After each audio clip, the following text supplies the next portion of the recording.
እኔ እኮ በህይወቷ ነጥብ አንተ እግዚአብሔር ዲሞክራቲክ ኮንጎ ነጥብ አግኝታ ማጣቅ በወርልድ ካፕ በፖርቹጋል አገኘች። በጣም ነው የሚያናድደው የጨዋታ ይሄ ሮቤርቶ ማርቲኔዝ ይባል አሰልጣኝ ማለት ነው። ደድንም ማያውቅም እንዳቃጠለኝ ዛሬ ፈርስት ሃፍ የማይሆን በቃ ጀመር ፎርሜሽኑ ራሱ የማይሆን ነገር ነበር። መቀመጥ የለም አንተ ይሄን የመሰለ ስኳድ ተይዞ እግዚአብሔርን አንተ ስንት መጮት እኮ ያለበት እነ ራፌል መቀመጥ አልነበረባቸውም።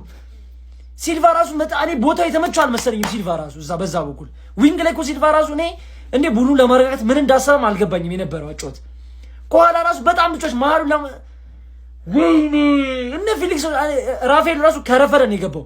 እዛ ጋር ፊሊክስ ራሱ ቅያሪ ነበረው እንደ አማራጭ መጠቀም ይችል ነበር። ወይኔ መላጣ እንዳናደደኝ ዛሬ ሲጀምር ይሄ ሰውዬ እያለ እንዴት ነው የሚቀጥሉት ነው ከዚህ ሰውዬ ጋር ወይ በራሳቸው ይጮቱ። አንተ ከዚህ አንዳችሁ ይወጣል እንዴ? እኔ እኮ ስንት ጎል ጠብቅልሃለሁ። ኮንጎ አረ ኮንጎ በስመ አብ እንዲህ ተሻሽሏል። አረ አንዴ ምን አይነቱን ኮንጎ ነው የተመለከትን? ከምር ነው የምላችሁ። እውነት ትንሽ ችግራቸው ማለት ነው ማጥቃት ላይ ትንሽ መናበብ ያንሳቸዋል እንጂ እኮ ብዙ የጎል እድል እኮ አግኝተው ነበር። አረ በስመ አብ እውነት ብቻ ግን በመከላከሉ ረገድ እኔ ቃላት የለኝም። እውነት በስመ አብ ግብ ጠባቂው ጭምር ዊሳ ዛሬ ልዩ ነበር። ፖርቹጋል ዛሬ እውነት እንደተጠበቀችው አልነበረም። ክርስቲያኖ ሮናልዶ የሚያገኛቸውን እድሎችም ደግሞ እየተጠቀመ አልነበረም። በተለይ የሆነ ኳስ ቡርኖ ፈርናንዴስን ኳስ ማስቆጠር የሚችለውን እድል ነው እንግዲህ ያባከነበት ማለት ነው። እና ብቻ ግን ዛሬ ቀዝቃዛውን ፖርቹጋል ነው የተመለከተነው። ለማንኛውም ግን ይሄኛውን ኮንጎ አለማድነቅ አይቻልም። አንድ ኩል ብዙ ካልጠበቅኮ አትቃጠልም። ገባህ? ሳልጠብቅ ግን የተቃጠልኩት ብቸኛ ሰው እኔ ነው የምልህ። ገባህ? ዊሽ ብሩኖ ፈርናንዴዝ አሲስት ሬኮርድ የያዘ ሰው ቪቲኒያ ዘ ቤስት ሚድፊልደር ኢን ዘ ወርልድ ሚድፊልደር በቦታው ብቻ ሚድፊልደር ሩበን ኔቬዝ የቪቲኒያ ምርጥ አጣማሪ እንደዚህ አይነት ሚድፊልድ ይዘ ቻንስ ክሪኤሽን ወፍ ሮናልዶ ሰታችሁት ቢያበላሽ ምን ችግር አለው? እሱንም ማድረግ እኮ አልቻልንም አባቴ። ብሩኖ ራሱ አንተ የሆነ በጣም መጥፎ ጸባይ ነው ያየውብህ ነው የምልህ። አረላሽ ለምዶ የምትቋጥርበት ለምዶ ማትሞክረው አንተ ከሆይላንድ ከዘርሲ ምናምን ጋር እየተጫወትክ እየሳቱብህ አቃጥለው አይደል? ኑሮ እኮ ነው። ምንሽ ነው ለምዶ ኳስ ማሰጡት ይሳት እስቲ ገባር ላይ ይሳት በሱ እንዳንናደድ ሁላችሁም ትችላላችሁ። ለሮናልዶ ሲሆን አትችሉም አይነት ጨዋታ ኮሎምቢያና ኡዝቤክስታን ይቀሩናል። ኡዝቤክስታን እሺ ቀላል ነው ግን ዛሬ ለዲአርሲም ክሬዲት እንስጥ። የሚገርም ቡድን አፍሪካዊ ቡድን ስለሆነ ያን ያህል ቅር አላለኝም። በቃ አቻ ነው የሚያልቀው። ምንም በቃ አቻ 5 ደቂቃ ተጨመረ አቻ ነው የሚያልቀው። ይሄንን ጨዋታ መጠበቅ ራሱ ማለት ነው መድከም ነው። እመኑኝ ከፖርቹጋል በጣም ትሻላለች ኮንጎ። በተለይ ደግሞ አላማ ያለው የካውንተር ኳስ ነው እየተጫወቱ ያሉ። እግራቸው ላይ ኳሱ ሲያልፍ እንዴት እንደሚያስፈሩ ማለት ነው ኮንጎች። ይሄ ሮቤርቶ ማርቲኔዝ ምናምን የሚሉት መላጣ ሰው ለምን ጊዜ እንዳመጡት ራሱ ግራ ነው የሚገባኝ። ምሬ ነው ማለት እንዴት እስቲ ከውድድር ተሻሽሎ መጥቶ አንድ ለሮናልዶ የሚሆን የጨዋታ አቀራረብ ቅርጽ ይዞ መቅረብ በጨዋታ ላይ ያቅቷል። በዚህ እንኳን ውድድር ላይ ለሱ የሚሆን ዝግጅት እንኳን አርጎ አይመጣም። ሁሌ ተመሳሳይ ማለት ነው። ሁሌም ቢሆን ሰውየው የሚሰራው ስራ ምንድነው?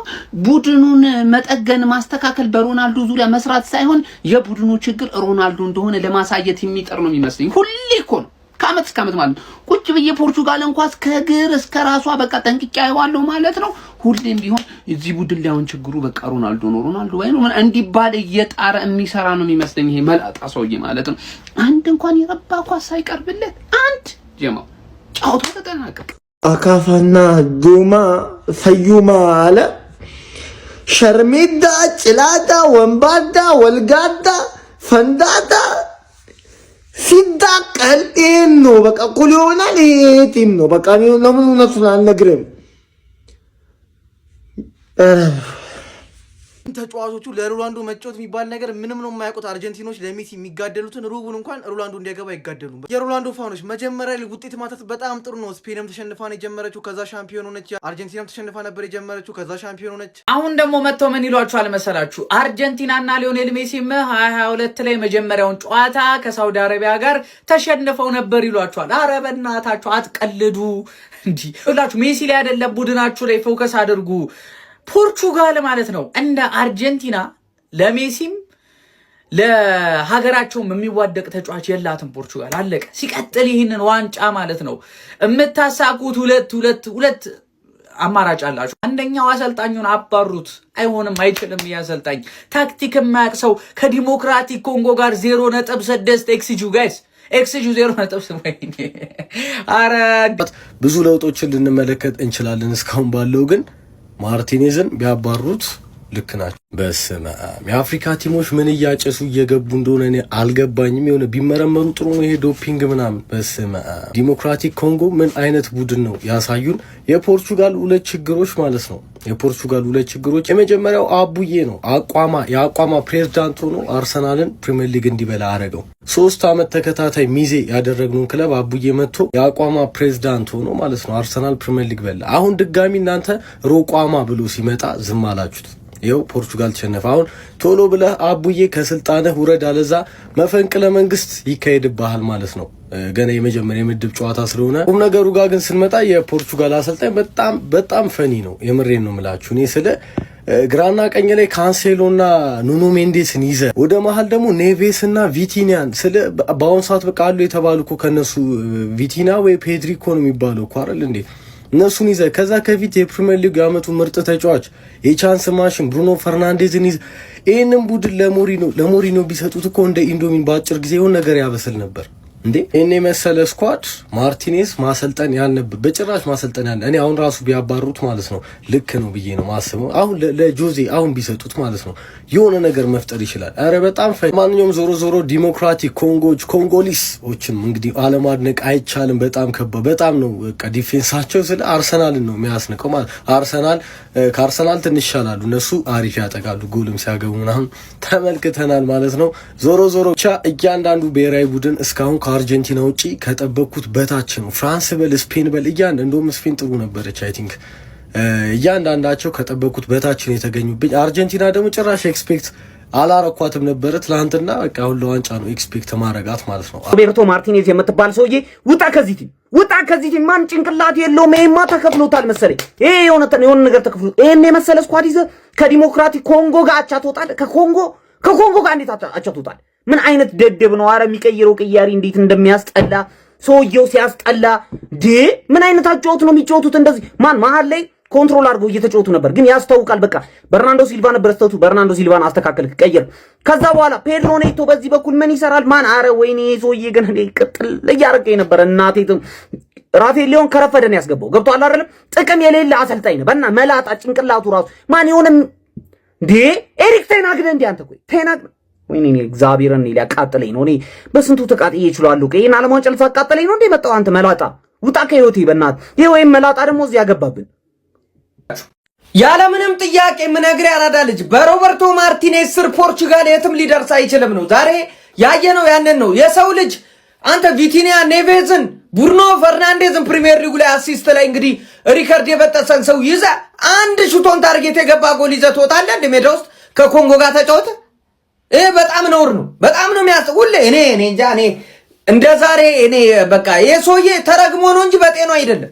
ድሮ ስኳዱ አልተሟላም፣ ብቻውን ይፈጋ ይለፋ ነበር። አሁን የተሟላ ስኳድ በዚህ ሰዓት ላይ ዓለም ላይ አሉ የሚባሉት ምርጡ የማል ተጫዋቾች ይዘህ ገብተህ ሜዳ ውስጥ ምንም አንድ ሹቶን ታርጌት ነውር አይደለም እንዴ? ኳስ ትይዛለህ ወደኋላ፣ ወደፊት ያቁም እንዴ ወደኋላ። እሺ ይሁን እየመሩ ነው ነጥብ ተጋር አንድ እኩል ሆነ እንኳን ኳሱን ወደፊት ማሻገር የሚባል ነገር የለም። አልፈጠረባቸውም እንዴ? እኔ በዚህ አሰልጣኝ ማለት ነው ተስፋ የምታደርግ ያራዳ ልጅ ማለት ነው ምንም እኔ አይታየኝም። ተስፋው አልቋል። የዚህ ጨዋታ ትልቁ ተስፋ ያ ከዚህ በፊት በ2022 እንግዲህ አርጀንቲና የዓለም ዋንጫ ስታሸንፍ የመጀመሪያ ጨዋታዋን እንግዲህ ሁላችንም እንደምናስታውሰው ነው ተሸንፋ ነበር 2-1 ማለት ነው። ያ ነው አሁን ነጥብ ተጋርቷል ፖርቹጋል። ምናልባት ነው ታሪክ አንዳንዴ ገብቷል እንጂ በዚህ አሰልጣኝ ምንም ተስፋ እኔ እንደውም ከዚህ አሰልጣኝ በባዶ ቢጮት ያለ አሰልጣኝ ቢጮት ነው። ይሄ ቤልጂየምንም ሄዶ አፈራርሶ የመጣ አሰልጣኝ ነው።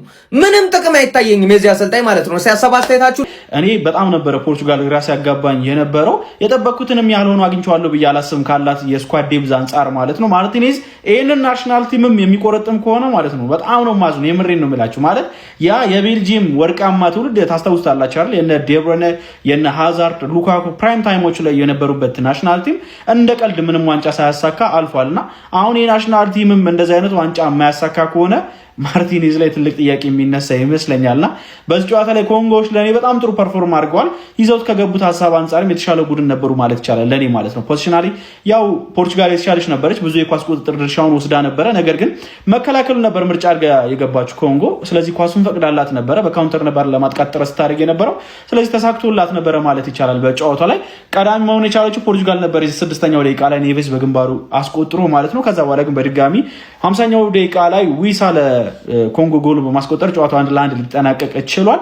በቃ የሚገርም ፐርፎርማንስ ነበር ከኮንጎች የተመለከትነው ማለት ነው። ከፖርቹጋል በኩል ግን በዚህ ካልጠበቅኳቸውን ፐርፎርም ያደርጋሉ ብዬ ማለት ከኤክስፔክቴሽን ዝቅ ያለ ፐርፎርማንስ ነበር ያሳዩት። አንድ ኦን ታርጌት ሙከራ ብቻ ነበራቸው፣ እሷም ጎል ነው የሆነችው። ከዛ ውጭ ምንም አይነት ኦን ታርጌት ሙከራ መሞከር አልቻሉም ነበር። ክሬቲቪቲያቸው ዝቅ ያለ ነበረ። የኮንጎንም ዲፌንስ ሰብሮ ገብተው ጎል ለማስቆጠር ነው የግብ ዕድሎችን በርከት አድርጎ ለመፍጠር ሲቸገሩ ተመልክተናቸው ነበረ።